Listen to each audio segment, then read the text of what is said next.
You know who that is, Dan? No, who is that? That's REM's last single before they broke up, "Imitation of Life." Oh, interesting. And that's Yeah, about the movie, huh? right.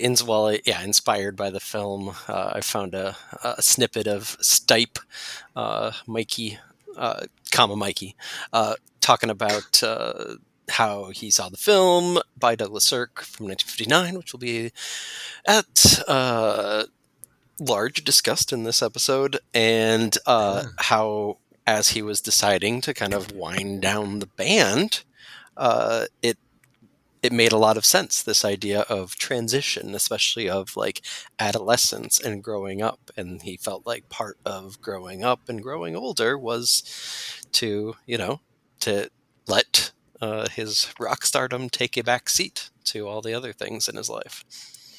Interesting. Douglas Mhm. Sirk just inspiring people through the ages. Absolutely. Hey folks, this is Film Trace, where we trace the life of a film from conception to production all the way to release and reception.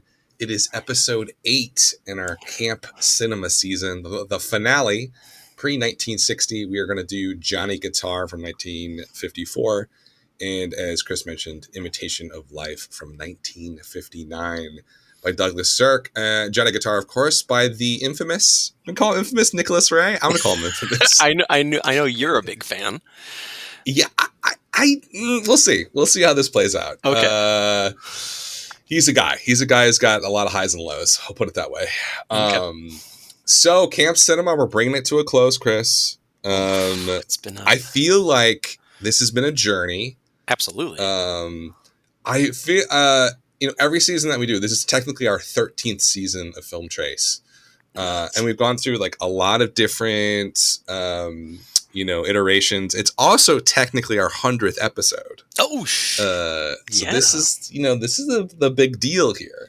And the one thing I've noticed with this season especially is that it's funny, when we started the show, it was like kind of a pandemic thing. The box office was dying, so we had to shut down Wildline Podcast and start something new. We started with like, oh, let's do streaming movies. We did that for a while and kind of kept on going through new versions. And so we finally like landed on this like season cycle theme. And even the themes have gotten like more specific and layered. This one is a real doozy. I gotta say, it has been a lot of fun. Yeah. It's been a really interesting collection of movies, great guests. And I think more than any other season, I really feel like I feel like I'm a film scholar when I have this podcast when I'm doing this. I feel like we're setting out, the intention of the show has been fulfilled with this season. I feel like we're hitting our home stride, if you will. Yeah. Do you feel similar? No, totally. I think there's like there was something that was irresistible about this theme Yeah. from the get-go. And I mean, we've said this before on a number of episodes this season, where the very nature of camp is that it's kind of indefinable. It's something that Exactly. is both hyper specific but also very universal, and we can find camp in things that perhaps we never even thought about before. And I think one of the things that made this season most satisfying, though I don't know, we'll see once we start talking about Johnny Guitar in a second, is that like it's kind of stripped away this nagging notion that has kind of plagued, I think, film snobs Mhm. through the ages, which is this idea of the guilty pleasure, right? Yes. Yeah. I, as a 20-year-old, I felt like that superiority complex where it was like, well, I'm only going to enjoy things if it's so bad it's good, right? Hmm. If it was there as an object to mock or ridicule. And camp really shows how that uh, is blatantly untrue. If you really Yes. like take at heart what Sontag was saying in her original notes in 1964, that it's not necessarily as black and white as you would think, whether you're a 20-year-old like just discovering the French New Wave for the first time, or you're fucking 40 like us and just realizing that there are artful, like legitimately objectively good films that also have a sense of exaggeration and lightheartedness and absurdity to them, that's part of what makes them artful. It's not something that detracts. It's not something that is illusory. It's very like real and tangible, even if it is, covered in layers of artifice. So with that, Is yeah. what do you? Oh, a quick, just a thought after Okay. you hear that. Oh, okay. Is camp cinema anti-film bro? Is it the antidote to Uh, film you know, bro-ism? I think especially our guests this season have led me to believe that. Yeah, I think It feels like it is because it's like when I think of camp, I think of like it's not Zodiac by Fincher. You know what I mean? Like it's right. like there's like a It's self right. seriousness It's of Gone Girl like by Fincher. stop it, stop. It's like PTA, Fincher, Nolan. I mean, Wes Anderson's kind of camp. I mean, he's definitely embraces camp. So, Yeah. but it does kind of feel like it is like as Sontag said, it's a sensibility, Hmm. right? It's not really an idea. It's sort of a style about style. It's also sort of there is a code to it, right? There's a sort of niche vernacular to the whole thing. Either you're in on it or you're not, Sure. which Sure. is kind of like cosmopolitan and elitist, whatever. But that's kind of what it is, and I feel like it. Yeah, I don't know. There's a lot that we can dive into. Do you want to start with Johnny Guitar, Imitation of Life? You're the driver here. You chose these Oh. movies. What's Oh, going I on? chose these. I thought. Oh, wow. I thought this was your episode because it was Nicholas Ray. Oh my god. Maybe it was. Maybe it May, was. no, I don't. It was a surprise to me when I threw it on that it was Nicholas Ray. Yeah. Actually, I didn't know in advance. I knew Joan Crawford, and I also like just the name of the film alone was just like, all right, Yeah. this is gonna be goofy. Let's get into it. Yeah. And I have to say right off the It's bat, for a movie called Johnny Guitar, there's far less of a character named Johnny playing a guitar than I would have anticipated going you get it in into the first 20 minutes. I mean, I guess that it. sort of counts. Yeah, but It's he loses the I think it's a guitar couple pretty quick. things. It's our second Nicholas Ray movie because we did Rebel Without a Cause, Yep. right? I don't think we've done In a Lonely Place. We should. It's amazing. You're probably gonna shoehorn that in I'm some gonna pick season. it. Yeah. Yeah, absolutely. It's also our first Western, Hmm. right? Yeah, first Western. Are you a Western person? I never took you for one, but I just don't know. Maybe you're like a closeted Western fan. Interesting choice of words considering our season here. Um, I think that the thing about, and I have a whole like mini spiel I give my students when we cover westerns because you have to Yeah, for a intro intro level film studies class, and I was so adamant that I did not like westerns until I started student teaching. I was like 21, 22, and my cooperating teacher, the teacher who was like took me under her wing, um, did Stagecoach, and it was amazing how like such an old film, I mean a classic, but still like an old film was able to capture and generate so much interest and discussion amongst young people and myself too, because I was just like, okay, here we go. What I guess I got to finally watch like an old western, and I've definitely kind of I would not call myself a connoisseur by any means, but I mean I have really come around to the genre over the years, and interesting. I love not only a lot of the John Ford stuff, but um, I will say I believe before I student taught actually, uh, my film studies teacher at college was very passionate, specifically about the man who shot Liberty Valance, Hmm. and I like that one a lot. But it's almost a different thing here with Johnny Guitar, right? Like it's got the iconography of a western, but it essentially is like this. It's kind of, I mean, it's kind of like a noir in Western clothing, right? Where it's just like revenge and backstabbing and uh, Mm, this kind of like love affair at the center. This, I mean, essentially femme fatale, two different femme fatales. No, you're yeah, not buying it. maybe. Here's the initial problem. I'm not a Western guy. Oh, okay, okay, yeah, yeah. So like for me, it's a little bit of a stretch because I don't have the language of Westerns to really like. I mean, I have like the basic stereotypes of Westerns, but I haven't really seen the classics, like no real spaghetti Westerns, anything like that. I haven't really dove into it.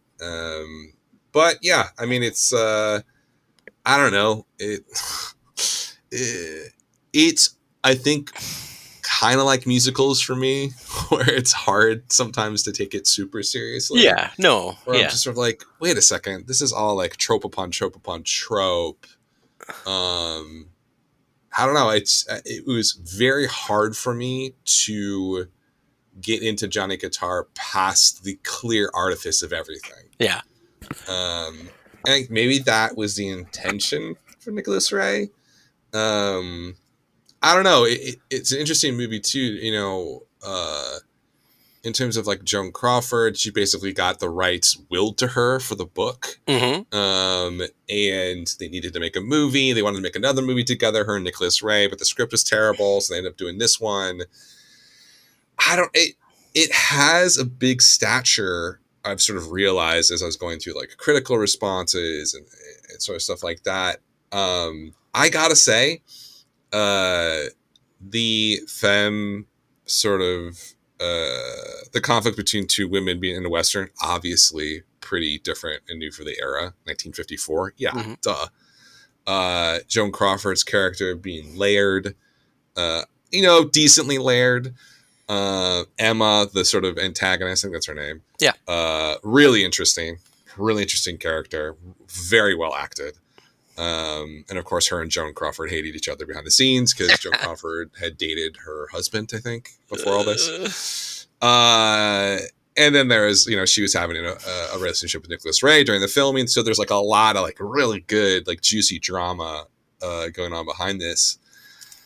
Do you, as someone who, I'll ask you because you know more about Westerns than I do, is this movie kind of a clear parody of the Western genre, like on the nose parody, or is it trying to be serious? What's your take on it? yeah, it's the tone is wild, right? Like Yeah, it, all throughout, like every single set piece, it has like this roller coaster of absurdity and self-seriousness. And I think what that's part of what makes it interesting. I don't think it's necessarily a great film in that traditional sense, but when viewed through the camp lens, there's so many like intricacies and nuances that are so like in conflict with each other that I mean, it makes sense that this is the earliest film that we're looking at through the camp lens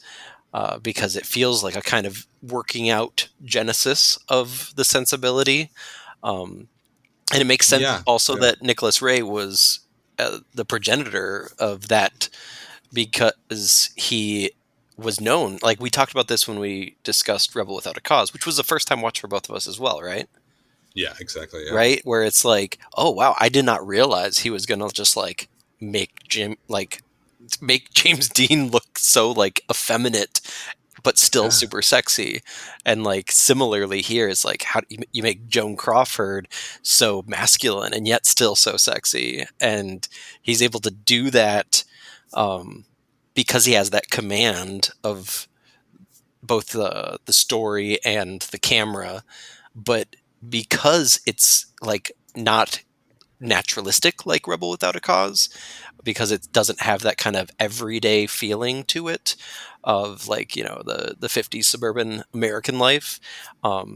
It does feel just like jam packed with artificiality, and that sometimes works to its advantage because it's very um, exciting to watch in some moments, but it's also very kind of clumsy in others where it doesn't quite hit the mark. The scene that comes to mind where it hits the mark, like with a ball peen hammer, is when the posse arrives at Vienna's and Joan Crawford's Mhm. alone at the piano. Oh, And wonderful scene. it's incredible. Yeah. It's just like, I mean, and one of the things about that scene that I think plays into one of like the behind the scenes drama is, um, and I think part of kind of the attraction between Ray and Crawford was um, that Ray was very open in in the press circuit, even as they were like having this affair. That Joan Crawford, at this point in her career, was like could be one of those actors that would just be awful to everybody, when the Yeah. camera wasn't rolling, but that would be what would fuel her like ferocity on screen, which is also, like you said, super unique for a female character at the time. But ultimately, as I'm talking about all this, I think so little of it has to do with the westernness of the movie. I think it's more. There was another western that it reminded me of, the Oxbow incident. Have you seen that? I have not, no. Okay, it's a great one because it's very much just like dressed up as a western, but it's actually like a social drama about the nature of revenge and capital punishment. And so this movie has a lot of that in it too, right? About will justice prevailing actually mean that lives are better, or will that mean that do you have a community ripped apart? And I think that's more at what's at the heart of the self-seriousness of it. So that is like underneath it all, but then there's also these scenes like Joan Crawford like vamping up behind a piano and her saying, "Nobody else here, just me and my piano." It's like it feels so polarizing that you can't help but say like this is kind of fun but also kind of bad, and maybe It's that's walking that line. right, It's maybe walking that's that line. okay, right? That's what Well, but makes it it unique. it reminds me of a movie that came out, what is it, a year before this, that I think we covered on the show, Beat the Devil, Yes, right? exactly, I was going to bring that up. 1954, Humphrey Bogart, like very similar sort of proto camp vibes going on, where it's clearly not like a great film in any traditional sense. It's a messy, like the tones all over the place. But because of that, there is a sort of extra layer of enjoyment where if you throw out the it's not going to be an Oscar winner type movie, like Right. it's not in that echelon, then it's sort of like, oh, like how else can I enjoy this? And you can enjoy it at a different level that is like, and certainly with Johnny Guitar, you can do that where it's kind of just a bonkers, zany movie. That's also fun. I mean, the characters are fun. They're layered. And it allows for like some really good performances. Like I mentioned before, Emma's character, played by Mercedes McCambridge, phenomenal. Like just like so hammy, Oh yeah. like the pure heavy in like a western, and it's just like that's fun. Like that is a fun. Sterling Hayden, from like Doctor Strangelove, also I think does well. Joan Crawford, I don't know, like maybe just her entire presence eats up every I scene, know. right? You just see her and you're like, well, geez, I mean, like she's there. That's Joan Crawford. What is she doing here? Right. I feel like it's like one of those movies where it's just like, how did she wander on set and like she just decided to be in the movie? Like she, for whatever reason, for me personally, does that character just does not meet her personality at all. Yeah, And yeah, it's yeah. just like, this is such a weird juxtaposition, but that's kind of what camp can be. But I mean, we have it listed as deliberate camp. Right. And I think this is the messiest episode, which makes sense because it's the Yes, it oldest is. films. Yeah, Because I think you could make a very compelling argument for both of these movies on being on either side I of think so too. Yeah, which. because they Yeah. both have these. It's just the intention's unclear versus like, even the next decade, Umbrellas of Cherbourg and Barbarella, very clear which side they're on. Right. Right? It's just like obvious that like Umbrella's is totally deliberate, and Yeah. Barbarella's just kind of naive fun. Right. Because at Um, that point, the there have been these two paths essentially for filmmakers, starkly marked with the end of the studio system essentially, right? yes, Which we're going to get yeah, back to. It sounds like pretty soon. So that right. yeah. Seriously, like it's looking pretty bad out Oh there my for god. the films. It's really bad. But maybe we'll Uh, get a nice 2026 Johnny Guitar out of it. Oh. oh God, yeah.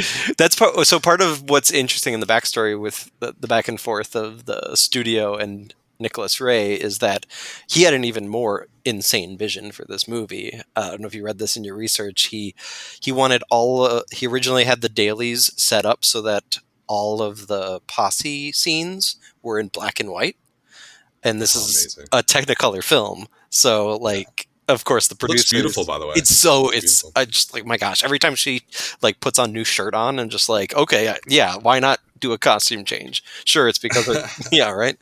Um, Yeah.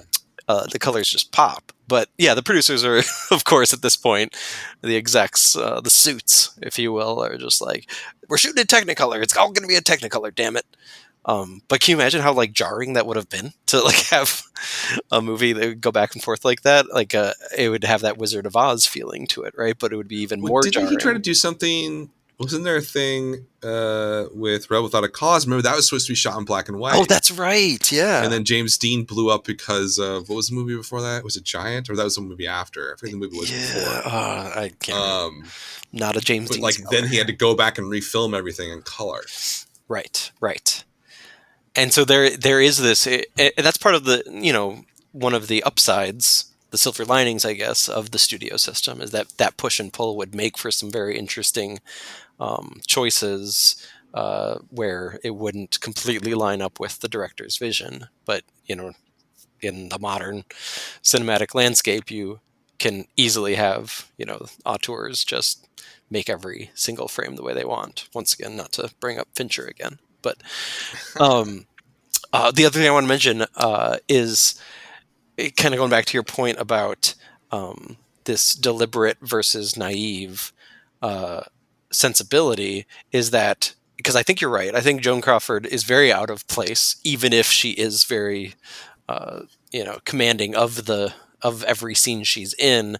There is also this kind of like I don't know how to describe it really, but it's like um, when I'm thinking, for some reason, the the movie Sugar and Spice is coming to mind as a parallel to help me explain this that we covered back in the 2000s episode alongside Vanilla Sky, where that was a similar kind of issue, not obviously golden age of Hollywood type studio system, but the screenwriter of that film basically it took her name off of it Yeah, because it had become something completely different than what she envisioned. It came out right in the heels of Columbine, blah blah blah.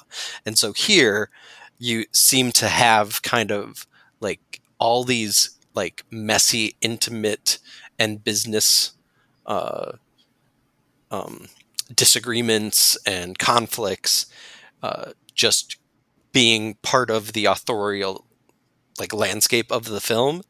And so if you just watched it blind, and like I did watch the first half of it kind of blind because I was like, oh, I didn't even know this is Nicholas Ray, and uh, and that was like one way to watch it. But then when I watched the second half a day later, I like had done some googling, and all of a sudden it's like, oh, this is like a different experience. Like just knowing some of the basic like behind the scenes stuff and that it now this time I knew I was going into finish a Nicholas Ray movie.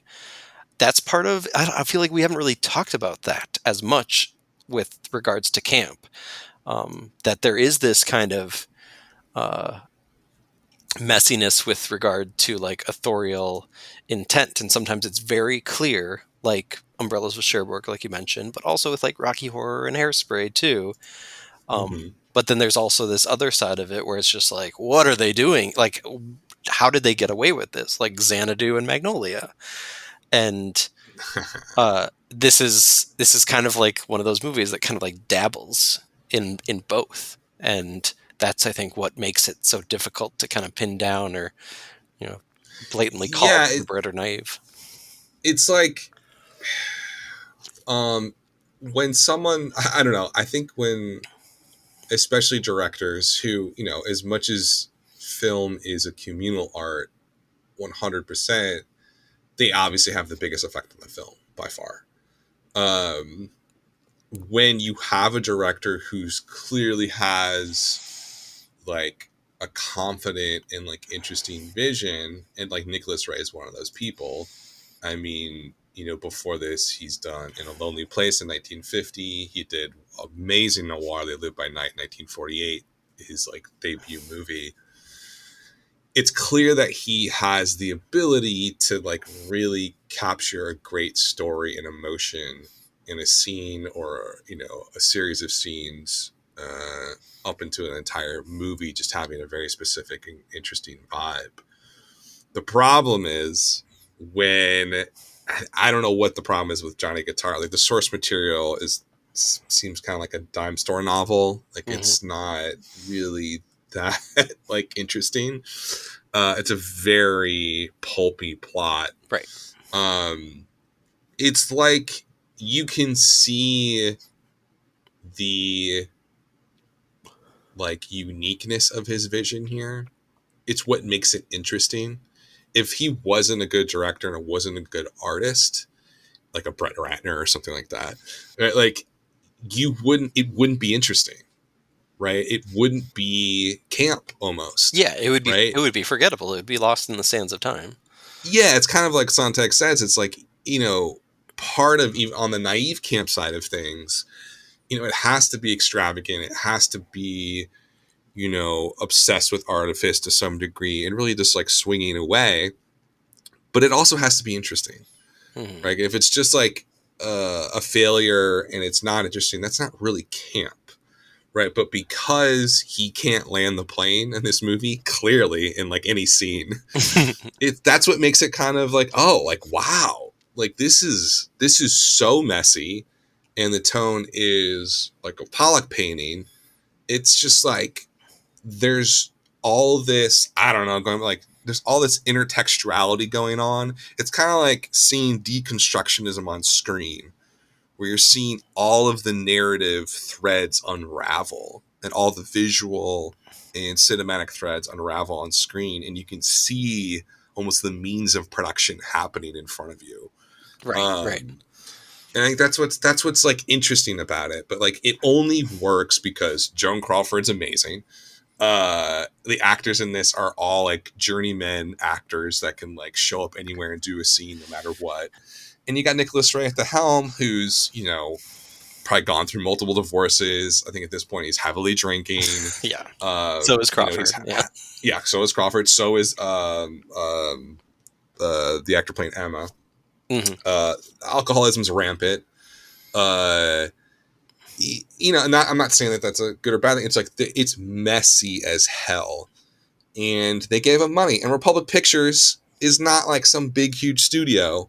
They're westerns, B movies, genre stuff, and so there's kind of like a looseness here, where it's sort of like, yeah, we're gonna try and like bring the reins in a little bit, but also at the same time, we're not going to tell you exactly what to do every shot. So it's just, yeah, it's like that environment where like this can happen, kind of like a Xanadu. Like, how did Xanadu happen? Yeah. We'll never Right? This know. kind of Yeah. feels, it kind of feels similar to that, where it's like, Right. wow, and there's so much subtext too. Like Yeah. that's not like there's so much with the Joan Crawford and Emma, like the dual protagonist antagonist sort of feminine thing going on, Hmm. and And the meekness of the men yeah. versus them. And there's And this also is the 50s. Like this is crazy. well, it's also the Red Scare stuff too, right? Like Mm-hmm. seeping into the adaptation. And yeah, speaking, you brought up the men, so we'd be remiss not to mention at least obviously Ernest Borgnine, Oh, who's amazing. like looks exactly the same as Yes. everywhere else so many years later.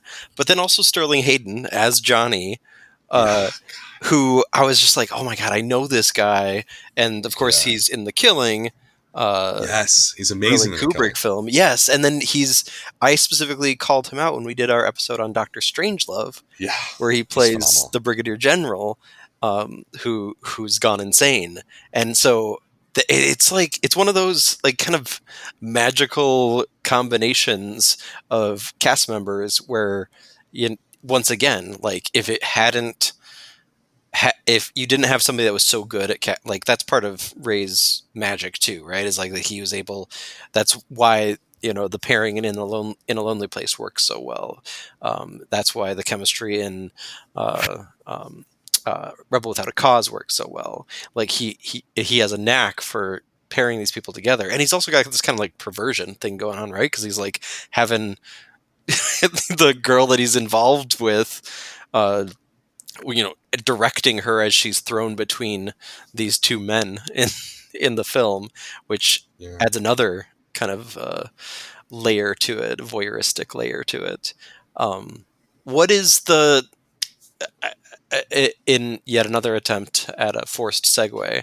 Mhm. What is I'm wondering to get to Imitation of Life? Was there any kind of similarly for because it was for me anyways with Johnny Guitar, even though it's not like perhaps a movie I'm going to go back to a lot, whereas Mhm. Imitation of Life I think is, but there wasn't that kind of like I don't know. You sent an early message uh, as if you were like enamored with Imitation of Life right away. There was that wow factor, but I felt Yeah. like that wow factor was a little stronger with Johnny Guitar, even though I know and can accept and will want to come back to Imitation of Life because it was so powerful by the end of it. Yeah, I mean, I think for me, I'm more of a fan of melodrama, Sure, anyways. sure. Like, it's kind of one of my genres, always has been. I love romance films now. Like, it's one of my things. So, Imitation of Life, I think in the immediate, obviously, you're going to get wowed by the color and the orchestration of the scenes. And, it's definitely over the top, right? It's a melodrama at the end of the day. What I think for me with that movie that hit me probably about midway through it is that the emotion was honest, Mhm. even though it's over the top. I did not find much emotional honesty in Johnny Guitar. Sure, yeah, yeah. Right. To me, it was like there's just like an emotional authenticity in Imitation of Life that you're not getting in Johnny Guitar for whatever reason.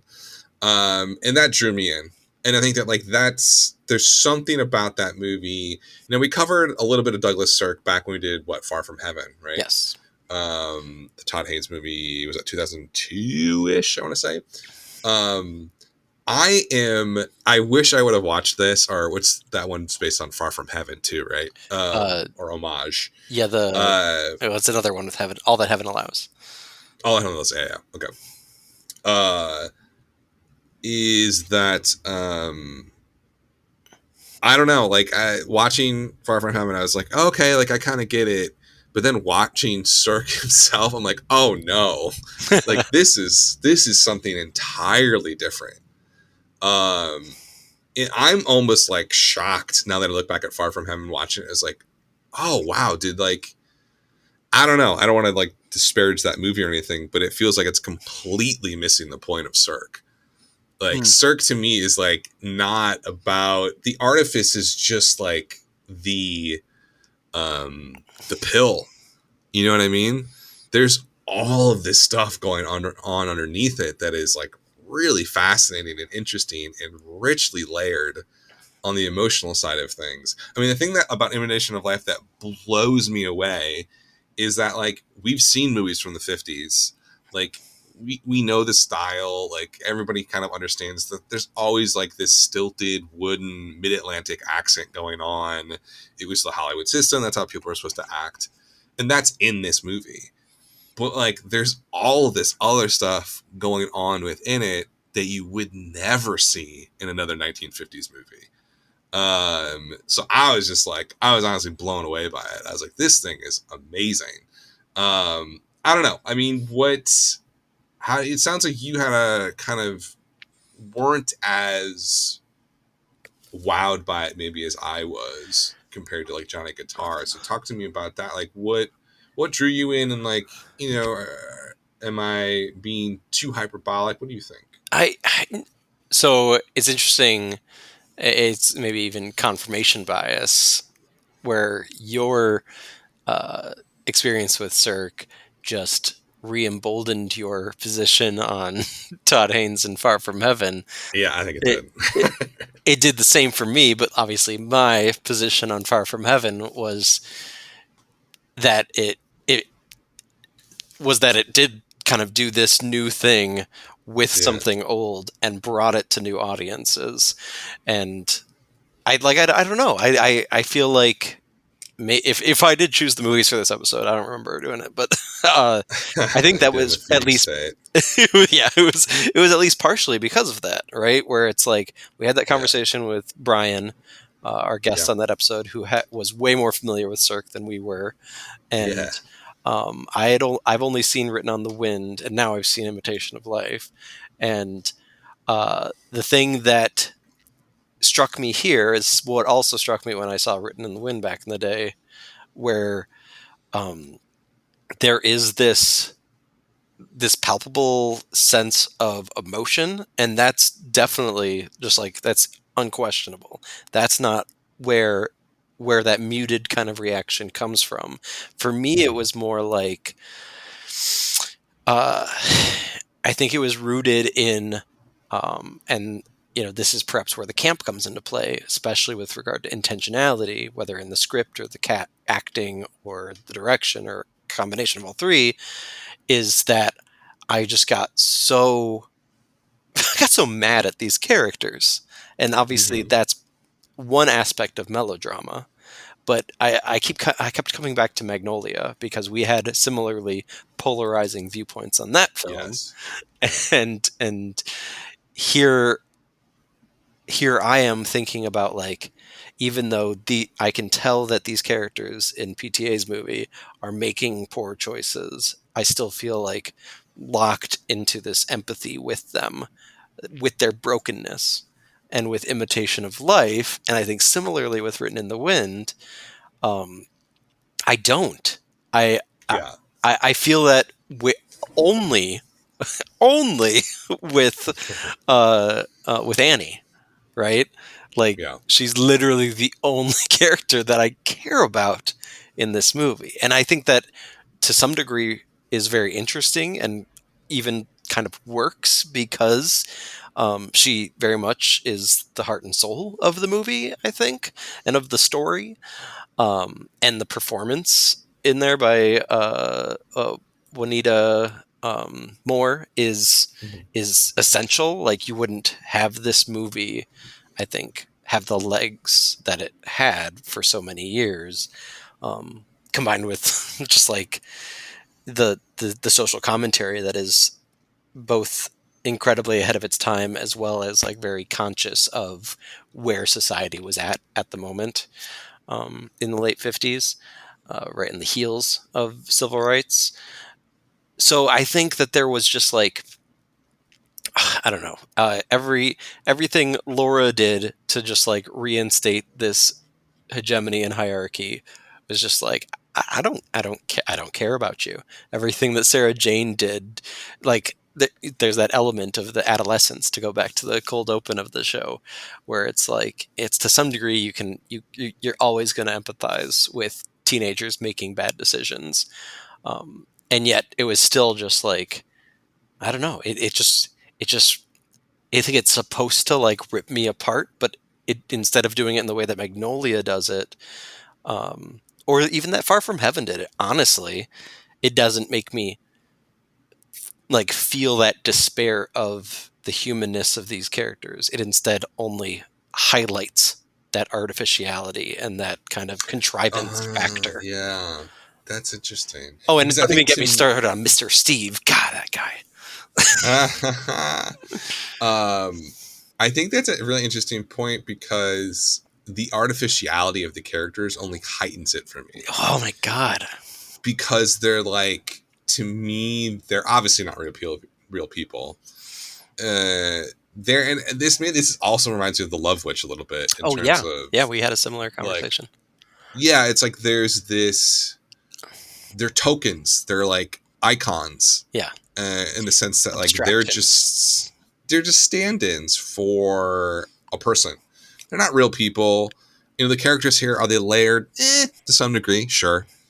But it's just the emotional inertia of this one, where you know you're slowly going along, and you're like, he's like slowly reeling you into these characters, and then by the end, like, what's really the plot here? It's not that, you know, complex or refined or anything like that. Um, but to me, it's just, if you have any like interest or empathy in these characters at all, like even an ounce, he's reeled you in by the end. And Yeah, then yeah. with the finale, it's And you put just and like, putting Mahalia Jackson in there as a trump card, belting out at the church, like which, you know, there's a story, I came across this in like the trivia or whatever, that like the first time she starts singing that song, Lana Turner like literally went into like hysteric crying, I'm sure. and like left the set and would not come out. And then apparently her hairdresser or something slapped her in the face straight out of a movie. And she came back and was like, just did it in a take or something like that. That's kind of the story. It's like, but yeah, it's like, this is, I don't know. But here's the thing. Do you like movies like this?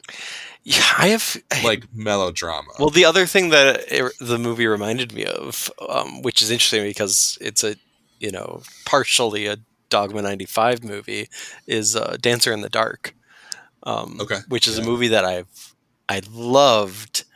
I haven't seen it in years now, but the kind of melodrama aspect of all of Thomas Vinterberg's movies um, have this kind of heightened reality to them, uh, even if they are shot in a very um, down to earth way.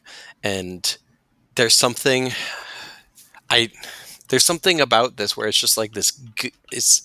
It's like this gut punch that just like, and as soon as you think you're recovered from the gut punch, it does it to you again. And I don't know. Like my wife kind of makes fun of me, right, for being like, "Oh, is it a slow, depressing movie where nothing happens and then at the end the bottom falls out?" Well, then Chris will probably like it. Yeah. But I don't know. There's only so much a person can take, and it's definitely one of those where I'm just like, I do want to go back to it because I'm wondering if I'll have the same experience. One thing that I think helped with this one compared to Written on the Wind is yeah, I thought it was really fascinating and impressive how well Sirk is able to like span lengths of time in his story Yes. I thought here. that was really well It's done. just like what? Like I mean, it puts, like not that he needed it, but it puts like, like Ron Howard, Beautiful Mind, like to shame, where it's just like nobody knows how to do that anymore. How to It's so, have a timeline that it's is almost unnoticeable. yeah, You just go with it. You're like, oh, obviously they're older now. And you're right. like, wait, what? Like, how'd you do that? Especially in the 1950s. Yeah, yeah. It's really impressive. Um so yeah, there's like this formalism to it that is undeniable and makes me want to revisit it.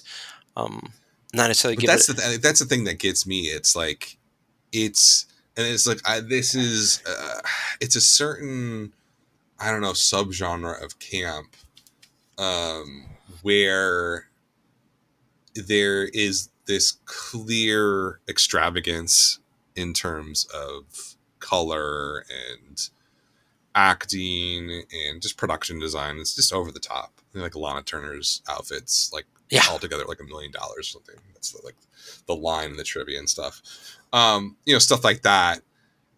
But like at the same time, so there's this almost um, maximalist sort of thing going on, but at the same time, there's this. almost obsessive craftsmanship happening where, you know, on the one hand, he can't control himself. And then on the other hand, he's so sparse and specific with like the shots and the blocking and every sort of it does kind of remind me a little bit about like Wes Anderson's like an offshoot of this Hmm. where it's clearly campy in the sense of all the colors and maybe the way they're talking seems odd for the time, and it's just over the top, but there's this real um I don't know, workman like is not the term. It's sort of just like a clockmaker, right? Like it has to be so pristine, the mechanisms of the film. Hmm. And I feel that with this movie where this is so labored over. In the same like Wes Anderson would labor over a single shot or a single setup. It's also just a confection at the same time. So to me, I don't know. There's something about it. It's like it hits my sweet spot No, yeah, where it's just like, yeah, I, totally over the top, but like also like weirdly obsessive about like the structure of the film and how it's being portrayed, all that kind of stuff. right. And I think they're like, it's interesting. The film comment has an old Sirk interview, and he even kind of gets at what I kind of experienced, where um, he was known, I guess, for going to retrospective screenings of his films in his older years, where he would like go do the Q&A, but he would not stay for the film. And the interviewer, film comment, asks him about that, and he's like, "Yeah, I'm not trying to like subject myself to that stuff if I don't have to." Where it is too much, and he talks even more specifically about the one of the inherent kind of tragedies of being an artist is that eternal dissatisfaction that comes from like Yeah. putting especially emotionally charged art out into the world. Um, and I think there's like, I don't know, it's interesting because like I had this reflex while I was watching it, with that I Yeah. did not have with Johnny Guitar, even though that movie has actual like violence in it. But I watched both of these movies during the day. I'm a teacher, so I'm off for the summer, and so I'm watching these while folding laundry, babies toddling around, whatever. And then I've got my older kids. If they came into the room during Johnny Guitar, I just let it keep playing because it's just like whatever. This is nonsense. It's gonna not even catch them. But like I had this very like reflexive like grab the remote and press pause for Imitation of Life. Wait, why though? I obviously like noticed that reaction. I was just like, why? And I think there were two things. One, it was simply like there was actually, I think it was also like um right around that time where it seemed like the movie was going to tip into Lolita territory. Right? Okay, yeah. Where I'm just like, okay, I don't know what's about to happen. Pause. But then there was also this kind of just like, kind of like I was just saying what Cirque was saying, where it's just like the excessiveness of like these emotions, whether it's with regard to race relations or domestic troubles or, um, you know, um, I think that there was like just like it's almost like I was doing like my consciousness was saying pause it for the kids. My subconscious was saying like I need to take a breather. Where it was just like this is a lot to take in, Yeah. and I think I think the nail in the coffin for me was that finale where I was just like, and the heart and soul of the film, the only truly good person in the film, her character dies, and so Yeah. that funeral procession it's amazing. I mean, like I said, I don't know how I feel about it. Didn't I wasn't enamored with it the way that you are, but I completely respect and understand how that comes across for some people. But for me, at least at this moment in my life, I was just like, whew, like I need to go for a walk or something. Oh, interesting. Okay. Yeah. Yeah, yeah. It's so funny because now you talk about this film comment. interview, and I'm like reading like passages as you're talking. I'm like, oh my god, this is Yeah, insane. this Sirk is This nuts. I mean, He's nuts. Did someone ask him about the funeral scene? Do you think the funeral scene is highly emotional? He goes, I know, but I was surprised at that effect. And he goes on to say that like he didn't really think it was that emotional, and like German audiences were like, oh, it's such a cold film, there's no sympathetic people in it at all, so he was surprised by Americans being bowled over by it. Like, what the hell is going on? I mean, he's a German, right? Yeah, he's German, so it's a little bit different. I mean, I guess he just has a different sensibility. Also, what's crazy about this is he makes this movie. He's at the height of his game. Lana Turner makes a ton of cash off this movie. Like, she basically lived off this movie for the rest of her life. Very highly successful, and after he just walks away. Yep. He never makes another movie after this. Yep. That's He just crazy. moves back to Germany or Switzerland, I think, and just stops. It's just like, what the hell? It's almost like, to your point, though, I think it was too much for him. Yeah, yeah. You got to close Like, yourself off at some point. yeah, like being this in whatever filmmaking, he never watches his films, as you stated. He never got, I don't think he said he never saw a final cut. uh, and it's like,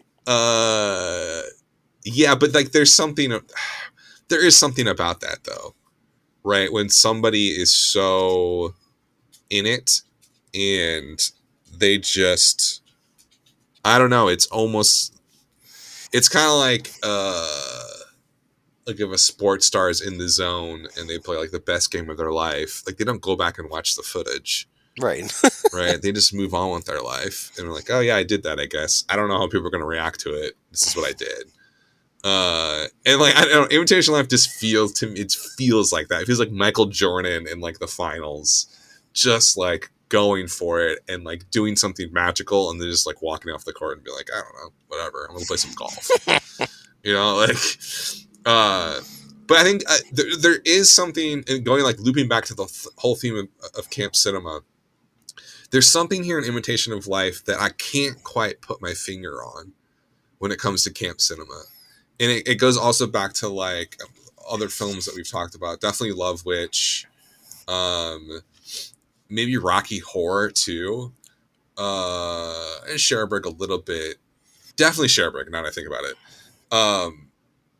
Is that, you know, you can do this artifice thing, this extravagant thing, and be over the top, and almost kind of be zany with your style and filmmaking.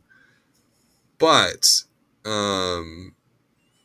if there's some sort of counterweight to it within the film itself, it almost becomes like a way it augments the extravagance and artifice of it, but also grounds it at the same time. Right. And Right. makes it like almost more potent. And I think this Imitation Life is exactly that. Like, if it was just the artifice and what we typically define as camp, then it would be a fun kind of over the top movie, whatever, which I think is what Johnny Guitar is. Sure. Just a fun over the top movie. But because to me, there's this undercurrent going on of not only seriousness and like meticulousness and like having strong emotions and a vision artistically, I don't know, it's like something else. And like I think when I like talked about like Love Witch, I was like, it's like post camp or something. But I don't know if we could really lay Imitation Life post camp. But do you see what I'm saying? Like, there's compare that to like and like maybe like Hairspray is a good one, where it's a good movie. I think it does have all the hallmarks of camp. It does have like a serious message to it, but it's still campy, right? It's still pure camp at the end of Right. the day, Yeah. in the sense like it's not. John Waters isn't trying to do something that Sirk is trying to do. Is that a fair Oh yeah, assessment? totally. And that's, Right? I mean, I think that's why I keep going back to Magnolia too, is even though Yeah. one goes down for me easier than the other, the thing that they both have in common, maybe you disagree here, but to go back to your original statement, that authenticity of emotion, Yeah. where it delves into the human soul on like such an extreme level that it can it can't help but come out as absurd because, like you said, these people don't exist. People like this do Yeah. not exist, and that's Yeah. part of the point of movie making and film studies. The note from Sontag's essay that stands out to me the most with regard to Imitation of Life, and a little bit to all the movies, really, as they should, um, is one of her last in the collection. She says, "Camp taste nourishes itself on the love that has gone into certain objects and personal styles. The absence of this love is the reason why kitsch isn't camp." And I think that's an interesting distinction that we haven't really honed in on here. I think that's Yeah. similarly could be said for like The Day of the Locust, which was a movie where I similarly like had very conflicting feelings about because so much love went into it, even though it kind of came out a mess. Yeah. Um, and ultimately, I think maybe the one error in all of this, well, maybe Vanilla Sky too, but uh, is that we began this with Madam Web, and I don't is that love there? I think the love was put into like the online community uh, Yeah. in regarding the hype for the film and maybe Dakota Johnson in the press circuit, but uh, that feels very much like even Barbarella, a silly movie. Like you can tell, like a lot of passion went into making that Yeah. piece of shit. Um, I don't know. Is it do you what hits home for you? Kind of looking back as we close up the hour here, Dan. Which of these movies you think, regardless of the execution and the final product, did you just like feel that palpable sense of love put into it that Sontag refers to here? Oh, I mean, it's very easy to pick out.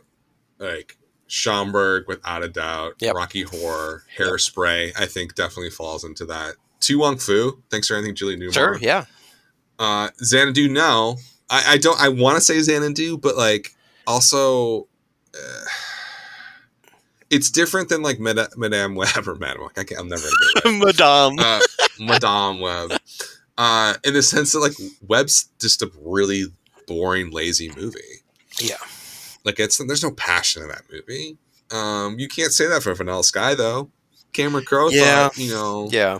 Yeah. he was high on something, but like he went for it, and like Sugar and Spice, like I would say like almost most of the movies that we covered, there's definitely a deep passion for what they're doing, Hmm. with a couple exceptions.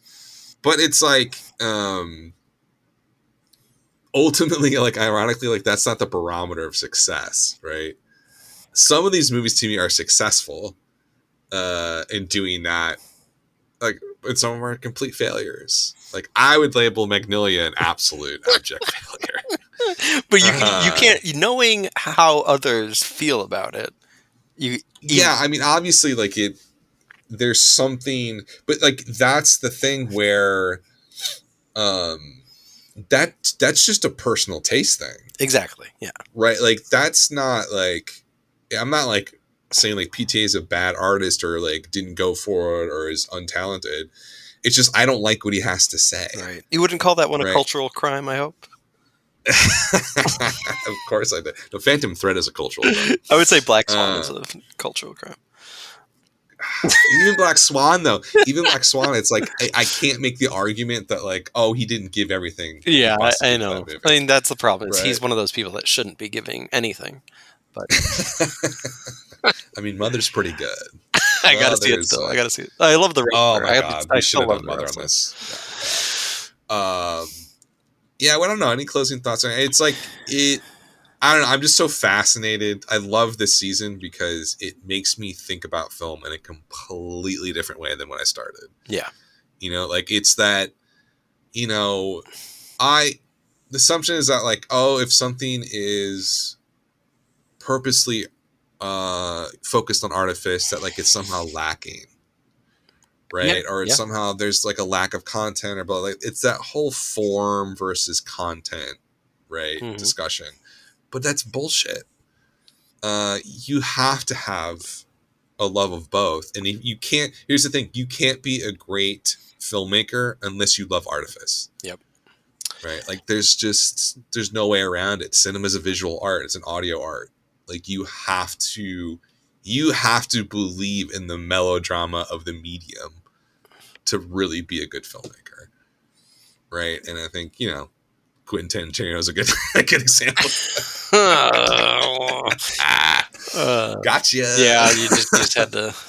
Oh, wait, we'll see when the critic comes out. His not last movie. I thought he canceled that. Oh, is it just canceled? He's just I gonna. thought he might have canceled it. gonna I don't know. That might not be true. Don't hold me to that. Okay, let's close it up with some trivia, Dan.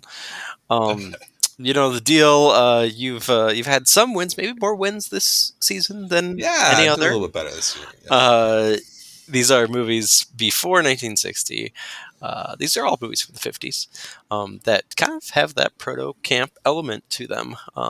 Some that are much more famous than others, but I think you're familiar with all of them. We shall see. This might get a little messy, but I'm going to start off with a softie, Okay. a nice little lob to get it going. The quote is. Oh shoot! I don't want to do that one. That's my backup quote because I know Uh, in case you don't get the first one. Okay, audiences don't know somebody sits down and writes a picture. They think the actors make it up as they go along. oh no, man, this is gonna be a disaster. Star is Born. Oh no, good guess though. Um, okay, I'll have to try this one then. You see, this is my life. It always will be. Nothing else. Just us and the cameras and those wonderful people out there in the dark. Sunset Boulevard. There you go. There you go. Yeah. Okay, Nice one. okay. Um, I like that the Joe Gillis quote about screenwriting. Because the first time I saw that movie, like even as a teenager, I was like, I think people know that they're written, but you go along with it because uh, the writing is just too good and the acting is too good. All right, next, um, let's try this one. I think you should send us the biggest transport plane you have and take this thing to the Arctic or somewhere and drop it where it will never The Thing. thaw. Oh, so close. Oh, them. No. Ah, what the. What's another? The Blob. There Blob. you go. Yeah. There Okay. you go. Yeah. You got there. Okay. I did choose that one to throw you off, make you think it was the thing. Yeah. But it was both movies. Isn't that ridiculous? Both movies. It's like the Arctic is Love it. involved in a whatever. Okay. Well, let's see if you know this one. So many quotes that give this one away. Okay, let's try this. Um, it's Mrs. Archer. She's on a rampage. We've got to warn the town. Mrs. Archer. She's on a rampage. Streetcar Named Desire. Nope. You're thinking too metaphorically, Dan. All About Eve. Nope. Still too metaphorical. Let's try Uh, this one. Um, Ladies and gentlemen, this is KRKR TV, and now more news of high flyers. Nancy Archer, the former Nancy Fowler, heiress to the Fowler millions and owner of the fabulous Star of India diamond, has joined the ever-expanding International Society of Satellite Seers. From the Archer's palatial home away from home comes a report that Miss Archer has not only to be seeing a sociable satellite, but its inhabitant as well, a 30-foot giant. Attack of the. You got it. You got it. Attack of the Amazon. Attack of the. What is it You've got the called? Attack movie of the poster in your Giant. head, right? Yeah. Attack of the 50-foot woman. Oh, there we go. 50. You Okay, good. came in clutch. Nice work. Oh my God, you're 3 for 3, Dan. If I give you the blob. Um, Of course, okay. you're gonna give me the blob. Let's go with a noir. Actually, I think this one's in my top 10. Definitely not in yours. Okay. Actually, I don't even know for sure if you've seen it. Let's try it though. Now listen, Mike, listen carefully. I'm going to pronounce a few words. They're harmless words, just a bunch of letters scrambled together, but their meaning is very important. Try to understand what they mean. Manhattan Project, Los Alamos, Trinity. Um, DOA? No, oh no. Good guess. Good guess. Detour? You're just naming all the 50s noirs now. I didn't think those are 50s. DOA is. Give me the next one. Give me something else. Okay. An ordinary little girl gets killed and it rings bells all the way to Washington. There's got to be a pitch. I picked up a girl. If she hadn't gotten in my way, I wouldn't have stopped. She must be connected with something big. Cape Fear? Ooh, no, that'd be a good one, though. I almost picked that for this series. No. A shoegaze band named themselves after this movie? Oh, that's not gonna happen. My Bloody Valentine? No. Chapter House? I'd like to start naming like shoegaze bands.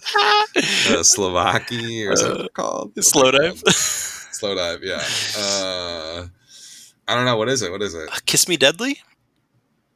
Oh, yeah. Have I seen that? I don't know. Hold on. If you haven't, you're going to pull up your spreadsheet, aren't you? Yeah, I have I haven't seen this one yet. Oh, okay. Because it's like it's later noir. Yeah, it's later. Like 55, right. So I haven't seen it yet. I haven't gotten that far. Oh, yeah. I highly recommend. You like it, though? Yeah, it's one of my faves, for sure. It's 55, 54 is the end of noir, that period. Yeah. Is so fascinating. It really is. My God. It really is. And this movie is like kind of going back to what I was saying with Johnny Guitar, where it's like you can see all the trappings of noir and that they're like so evident and like people are just so aware of the tropiness of them that it becomes absurd, right? So there's definitely some good noir camp at the end of that cycle, I think. Okay, last but not least, I believe you guessed this movie last episode, so hopefully you can finish strong here. I have a terrible memory. I'd hate to take a bite out of you. You're a cookie full of arsenic. It's not All About Eve, is it? No. I should have just picked All About Eve for that. Yeah, you should really should have. That would be good. Mr. Okay, next. Mr. Hunsaker, you've got more twists than a barrel of pretzels. Oh, God, no idea. I think they turned this into a musical eventually. Little Shop of Horrors? No. Let me read the log line for you. New York City newspaper writer J.J. Hunsaker holds considerable sway over public opinion with his Broadway column, but one thing that he can't control is his younger sister Susan, who is in a relationship. Sweet Smell of Success. There you go. Oh, dude, that's so good. That movie, yeah. God, Burt Lancaster is unbelievable. Yeah, I gotta rewatch that that's for you Criterion Channel folks. There is on July. They're doing a Times Square theme. So like old movies about seedy New York. That's the first one on the list. Sweet Smell of Success. Oh, nice. Excellent. 1957, I want to say. Yeah, you're right. Man, I'll do a trivia game where you just name the years of movies. You'll get them all right. Okay. Well, Dan, this has, like you said, been definitely an excellent season. If anybody's listening season and hasn't gone back and already checked out, all our guests were amazing. Great guys. Natasha, do you have a favorite film from this season? Oh, God, maybe had not seen, or I don't know, other than Magnolia. Is Magnolia seriously your favorite movie out of the slot? Absolutely, hands down. Oh my God, you're gonna kill me. No, I mean, I had seen... outside Magnolia. Well, and I also think Cherbourg doesn't count because I had seen it before. My favorite first time watch this season, Rocky Horror. Yeah, it's got to be Rocky Horror. Rocky Horror's so good. Yeah, I can't believe we didn't see it. I know. I definitely got to go see a screening of it. Like, anything else pop up? No. How about you? There's so many. Like Imitation of Life, Umbrellas of Cherbourg, Rocky Horror. Ironically, Xanadu went down on my list. I think I saw it. I think I mentioned I saw it when I was kind of depressed, and it like really lifted me up. And I watched like this terror. It's unwatchable. And like Love Witch never gets old to me. It's my favorite. Pearl's so good. I think that big surprise to me was Tu Wong Fu. I Yeah. was surprised at like how much I actually enjoyed that movie because I Yeah, thought it would be it's like fun. kind of like insulting and like Right. Yeah, way less not problematic the than you'd right imagine. tone. Yeah, exactly. And it's like wow, this is like feels like progressive to like what's going on right now. Yeah. But yeah, it's always good to find new movies and kind of new loves. Imitation of Life. It's not on Criterion yet. The original was from the 30s. Yes. I'm gonna send them an email. Okay, Like, do you that, guys yeah. got to get on this. Give me like Douglas Sirk collection. Oh my gosh. We don't know what we're doing next season. We're still trying to decide. I don't Yeah. know when we're going to be back. Maybe July, August, a Yeah. couple months. So we'll take a little We'll break, see. but Let's see what strikes our fancy. Well, but as always, thanks for listening. This has been Film Choice.